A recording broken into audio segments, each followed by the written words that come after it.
അടുത്ത തെരഞ്ഞെടുപ്പിൽ, നിയമസഭാ തെരഞ്ഞെടുപ്പിൽ യുവ നേതാക്കൾക്കാണ് UDF കുറച്ചുകൂടി ഒരു പ്രാധാന്യം കൊടുക്കുന്നത് കോൺഗ്രസ്സിൽ. അങ്ങനെയാണെങ്കിൽ വനിതകൾക്ക് എന്തുമാത്രം പ്രാധാന്യമുണ്ട്? അത്തരത്തിൽ വനിതകളെ യുവത്വം തുളുമ്പുന്ന അല്ലെങ്കിൽ ഇത്തരത്തിലുള്ള വനിതകൾക്ക് പ്രാധാന്യമുണ്ടോ? ഈ കോൺഗ്രസിനകത്ത് വലിയൊരു വിപ്ലവം കുറിക്കാൻ പോവുകയാണ് കേട്ടോ. കടൽക്കിഴവന്മാരെ എല്ലാം ഒരു മൂലയ്ക്ക് മാറ്റും. യുവനിര കയറി വരികയാണ്. അപ്പോൾ തന്നെ നമുക്കറിയാം PC വിഷ്ണുനാഥ്, രാഹുൽ മാങ്കൂട്ടം, പിന്നെ ഷാഫി പറമ്പിൽ, ചാണ്ടി ഉമ്മൻ, ഇങ്ങനൊരു വലിയ നിരയുണ്ട്.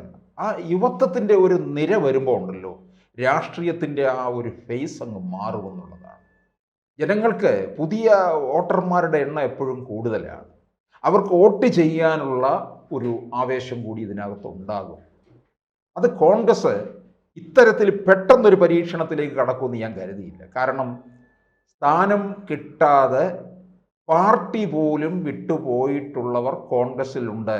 KV തോമസ് എന്ന് പറയുന്ന മഹാൻ ഇരിക്കുന്നുണ്ടല്ലോ. ഇപ്പം പിണറായി വിജയൻ്റെ കാലും തിരുമ്മി ഡൽഹിയിൽ ഇരിക്കുകയല്ലേ ചെയ്യുന്നത്. ഇവിടെ എല്ലാ തരത്തിലുള്ള സൗഭാഗ്യം അനുഭവിച്ചു പോയ ആളാണ് അല്ലേ. MLA, മന്ത്രി, MP, എല്ലാ തരത്തിലുള്ള. ഇപ്പോൾ ഇവിടെ കേരളത്തിലെ പിന്നെ ഡൽഹിയിൽ ഇരുന്നുകൊണ്ട് കേരളത്തിൻ്റെ കാര്യങ്ങളൊക്കെ നോക്കുന്ന എന്തോ ഗുണാണ്ടറാണ്. അവിടെ ലക്ഷക്കണക്കിന് ശമ്പളം കൊടുക്കുന്നുണ്ട്. നമ്മുടെ പഴയ മന്ത്രി സുധാകരൻ ചോദിച്ചില്ലയോ, ഇയാൾ ഈ പൈസ എല്ലാം കൂടെ കൊണ്ടു പുഴുങ്ങി തിന്നുകയാണോ? ശരിയാണ്.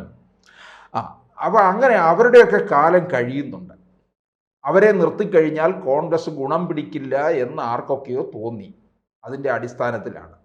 എന്നാൽ നേതൃത്വത്തിൽ ചിലരൊക്കെ വേണം. തലയ്ക്കകത്ത് ആൾ താമസമുള്ള ചില കോൺഗ്രസ്സുകാരൊക്കെ നിന്ന് നയിക്കണം. ഇവരൊക്കെ വന്നുകൊള്ളട്ടെ, അവർ വരണം. ഇപ്പം മാത്യു കുഴൽനാടനെ പോലുള്ളവരൊക്കെ ആ ഒരു അമരത്തേക്ക് വരണം. കൊടിക്കുന്നിലിനെ പോലുള്ളതിനെയൊക്കെ എടുത്ത് മാറ്റി കളയേണ്ട, ഷെഡിൽ കയറ്റി വിടണം. അതറിയാമോ? അപ്പോൾ ഇവിടെ ഞാൻ കൃത്യമായി അറിഞ്ഞ ഒരു കാര്യം, ഈ വനിതകളെ കുറേ പേർക്ക് കൂടെ സ്പേസ് കൊടുക്കുന്നുണ്ട്. കോൺഗ്രസ്സിൽ പലപ്പോഴും അത് നിഷേധിക്കപ്പെടുന്നുണ്ട്. കഴിഞ്ഞ തവണ നമുക്കറിയാം, ലതിക സുഭാഷ് ഇന്ദിരാഭവൻ്റെ മുമ്പേ തലമുണ്ടനം ചെയ്തിട്ട് പോയി. ഇന്ദിരാഭവൻ എന്തുവാണ്? അവിടെ സലൂണാണ്. ഓരോരുത്തർക്കും തലമുണ്ടനം ചെയ്യാനും ഷേവ് ചെയ്യാനുള്ള ഇടമാണോ അത്? അവിടെ വന്ന് തലമുണ്ടനം ചെയ്തു പോയില്ലേ? പിന്നെ ഈ ചെങ്ങന്നൂരിലെ പഴയ MLA ഓർക്കുന്ന ശോഭന ജോർജ്, അയ്യോ, കോൺഗ്രസിൽ നിന്നാണ് എല്ലാ സൗഭാഗ്യങ്ങളും ഉണ്ടാക്കിയെടുത്തത്. എന്നിട്ട് അതും പോരാഞ്ഞിട്ട് പിണറായി വിജയൻ്റെ അടുക്ക പോയി. എന്നിട്ട് ഖാദി ബോർഡിൻ്റെ വൈസ് ചെയർമാനാക്കി. ഇപ്പോൾ വേറെ ഔഷധി ഇതിൻ്റെയോ? അതും പോരാഞ്ഞിട്ട് ഇനിയും പിണറായി വിജയൻ വരണം, തനിക്ക് ഏതെങ്കിലും സ്ഥാനമാനങ്ങൾ കിട്ടണമെന്നുള്ളത് കൊണ്ട് സെക്രട്ടേറിയറ്റിൻ്റെ മുന്നിൽ പൊങ്കാലയിട്ടു. ആറ്റുകാൽ പൊങ്കാലയിടന്ന് എന്തിനു വേണ്ടിയാ? പിണറായിക്ക് വേണ്ടി. അതാണ് ആർത്തി മൂത്ത് നിൽക്കുന്നതാണ് ഇതൊക്കെ. അപ്പോൾ എന്തായാലും കോൺഗ്രസ്സുകാർ ഈ പുതിയ ഒരു മാറ്റം വരുത്തുന്നത് നന്നായി. വനിതകൾക്ക്,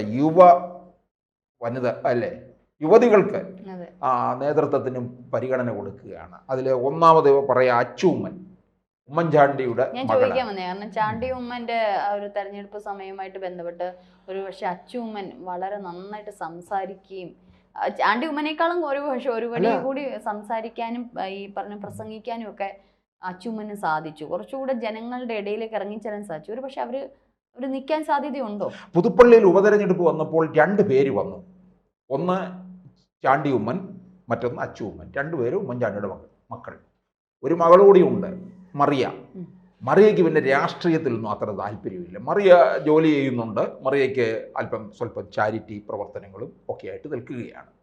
അപ്പോൾ അച്ചൂമ്മൻ്റെ പേര് പറഞ്ഞു. അച്ചൂമ്മൻ കോളേജിൽ ഇരിക്കുന്ന കാലത്ത് തന്നെ വലിയൊരു തീപ്പൊരിയാണ് കേട്ടോ. KSUവിൽ പിന്നെ കോൺഗ്രസിൻ്റെ പല സമ്മേളനങ്ങളിലും ഒക്കെ പങ്കെടുക്കുകയൊക്കെ ചെയ്യുന്നുണ്ട്, സജീവമാണ്. പക്ഷേ അച്ചൂമ്മനെ ഇക്കുറി ഇറക്കും.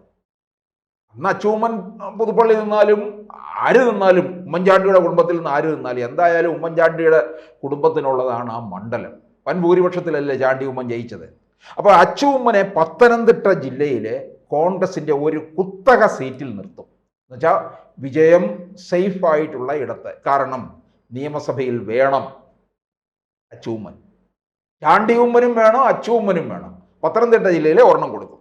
രണ്ടാമത് പറയുന്നത് തൃശ്ശൂർ ഇരിങ്ങാലക്കുട സ്വദേശിയായിട്ടുള്ള ആൻ സെബാസ്റ്റ്യൻ KSUവിൻ്റെ ഉപാധ്യക്ഷയാണ്. ചാനൽ ചർച്ചകളിലൊക്കെ വളരെ സജീവമാണ്. ക്യാമ്പസിലൊക്കെ ശക്തമായ ഇടപെടൽ നടത്തുന്നുണ്ട്. ഒന്നുകിൽ തൃശ്ശൂർ ജില്ലയിലെ ഇരിങ്ങാലക്കുട നിയമസഭാ മണ്ഡലത്തിൽ മത്സരിപ്പിക്കും. ഇരിങ്ങാലക്കുടയിൽ ആരാണ്? നമ്മുടെ മന്ത്രി ബിന്ദു കൊച്ചമ്മയാണ് അവിടുത്തെ MLA. ഇംഗ്ലീഷിൽ മാത്രം സംസാരിക്കുന്ന, അല്ലേ, എവിടെ പോകുമ്പോഴും വീട് തലയെ വെച്ചുകൊണ്ട് പോകുന്ന നമ്മുടെ മന്ത്രി ബിന്ദു, വലിയ വിദ്യാഭ്യാസ വകുപ്പ് മന്ത്രി. പിന്നെ അതല്ലെന്നുണ്ടെങ്കിൽ കോട്ടയത്ത് കാഞ്ഞിരപ്പള്ളിയിലോ ആയിരിക്കും സീറ്റ് കൊടുക്കുക ആൻ സെബാസ്റ്റ്യന്. മൂന്നാമത് പറയുന്ന പേര് ബാലകൃഷ്ണനാണ്. യൂത്ത് കോൺഗ്രസിൻ്റെ ദേശീയ ജനറൽ സെക്രട്ടറിയാണ്. അതുപോലെ തന്നെ കോഴിക്കോട് കോർപ്പറേഷണൽ കൗൺസിലറായിരുന്നു.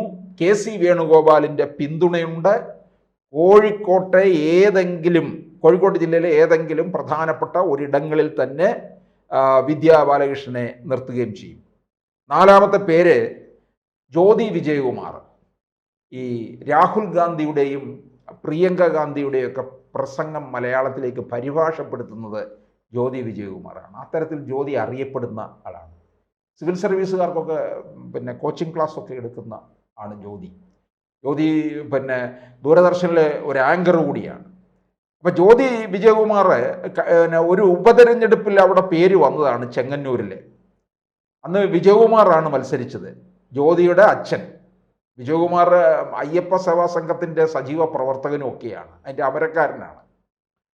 അന്ന് യഥാർത്ഥത്തിൽ ജ്യോതി വിജയകുമാർ മത്സരിച്ചിരുന്നുവെങ്കിൽ സജി ചെറിയാൻ നിയമസഭ കാണില്ലായിരുന്നു. അപ്പോൾ ജ്യോതി വിജയകുമാറിനെ ഇടക്കാനുള്ള തീരുമാനമുണ്ട്. അത് നല്ല തീരുമാനം തന്നെയാണ്. ജ്യോതി വളരെ സമർത്ഥയാണ്, കോൺഗ്രസിൻ്റെ നല്ലൊരു ശബ്ദമായിരിക്കും, നിയമസഭയിൽ അനിവാര്യമാണ് ജ്യോതി വിജയകുമാർ. അടുത്തത് അരിത ബാബു 2021 കായംകുളം നിയമസഭാ മണ്ഡലത്തിൽ നിന്ന് മത്സരിച്ചു. അന്ന് CPMകാർ ഈ ക്ഷീര കർഷകയെ പരിഹസിച്ചു, പാൽക്കാരി എന്നൊക്കെ പറഞ്ഞാണ് അധിക്ഷേപിച്ചത്. വലിയ വിവാദമായതാണ്. അപ്പോൾ ഈ കായംകുളത്ത് അരിത മത്സരിക്കാൻ ഇറങ്ങുമ്പോൾ അവിടെ ഇത്തവണ മത്സരം തീപാറും. കാരണം BJPയിൽ നിന്ന് ശോഭാ സുരേന്ദ്രനാണ് ഇറങ്ങാൻ പോകുന്നത്. ശോഭാ സുരേന്ദ്രൻ ആലപ്പുഴ പാർലമെൻറ്റ് മണ്ഡലത്തിൽ മത്സരിക്കുമ്പോൾ കായംകുളത്ത് നല്ല ലീഡായിരുന്നു. അപ്പോൾ കായംകുളം ഇവർക്ക് നോട്ടമുണ്ട്. കായംകുളത്തെ സിറ്റിംഗ് MLA എന്ന് പറയുന്നത് പ്രതിഭാകരിയാണ്. പ്രതിഭയ്ക്ക് പാർട്ടിയിലൊക്കെ എതിർപ്പുണ്ട്, പ്രതിഭയ്ക്കും പാർട്ടിയോട് എതിർപ്പുമൊക്കെ ഉണ്ട്. അങ്ങനെ വലിയ വിവാദത്തിലൊക്കെ നിൽക്കുകയാണ്. ഏറ്റവും വലിയ വിഭാഗീയത നടക്കുന്ന ഒരു ജില്ലയാണ് ആലപ്പുഴയും. ഒരുപക്ഷെ പ്രതിഭാകരിയെ മാറ്റി നിർത്താം. 2016-ലും 2021-ലുമായി മൂന്നാമതൊരു ചാൻസ് ചിലപ്പോൾ കൊടുത്തു എന്ന് വരത്തില്ല. കഴിഞ്ഞ തവണ തന്നെ അധികം ഭൂരിപക്ഷം ഇല്ലാതാണ് കയറി വന്നത്. അപ്പോൾ CPMും ചിലപ്പോൾ ഒരു വനിതയെ ആയിരിക്കും അവിടെ ഇറക്കുന്നത്. അങ്ങനെ വരുമ്പോൾ 3 വനിതാ സ്ഥാനാർത്ഥികളുടെ വമ്പൻ പോരാട്ടമായിരിക്കും അവിടെ കാണുക. അരിതാബാബു നല്ല ഒരു മുന്നേറ്റമാണ് നടത്തിയത്. പിന്നെ പറയുന്നത് ഡോക്ടർ സോയ ജോസഫാണ്. സോയ ജോസഫ് അധ്യാപികയാണ്, തൃശ്ശൂർ ജില്ലക്കാരിയുമാണ്. അതുകൊണ്ട് തൃശ്ശൂർ ജില്ലയിൽ ഏതെങ്കിലും ഒരു C ക്ലാസ് മണ്ഡലം കൊടുക്കുമെന്നാണ് അറിയുന്നത്. C ക്ലാസ് മണ്ഡലം എന്ന് പറഞ്ഞാൽ മറ്റ് LDFിൻ്റെ സേഫായിട്ടുള്ള മണ്ഡലങ്ങളായിരിക്കും. അവിടെ ഇവർക്കൊക്കെ വലിയൊരു മുന്നേറ്റം കുറിക്കാൻ കഴിയും.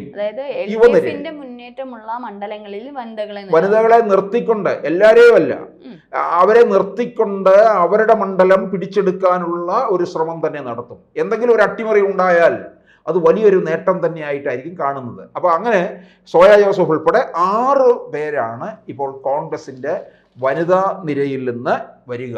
അച്ചൂമ്മൻ മുതൽ സോയ ജോസഫ് വരെയുള്ള.